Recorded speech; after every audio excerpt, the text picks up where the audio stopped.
សុំផ្ញើវីដេអូនឹងជូនទៅដល់បងធីជាពិសេសមុខស៊ីនចាហើយខ្ញុំសូមជូនប័ណ្ណចម្រៀងមួយប័ណ្ណផងដែរស្ដាប់ខ្ញុំមិនសោកចិត្តទេខ្ញុំមិនសោកចិត្តទេហេតុអីបងធីដាក់នំកងឲ្យអូនតែមួយអូនខំសង្ឃឹមបាននំកងញ៉ាំបានច្រើនស្រាប់តែហើយថងមើលបាននំកងតែមួយខ្ញុំមិនសោកចិត្តទេខ្ញុំមិនសោកចិត្តទេអើយបងធីអើយចង់ប្រាប់ថានំឆ្ងាញ់ហេតុអីបានដាក់នំកងឲ្យអូនតែមួយ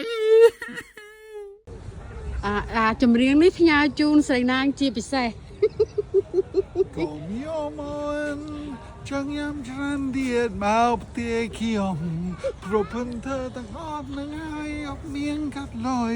បញ្ញាំទៅចិត្តចាយបើស្យកញ៉ាំអត់មកផ្ទះខ្ញុំមកបញ្ញាំទេកុំជួបបាច់នេះហើយ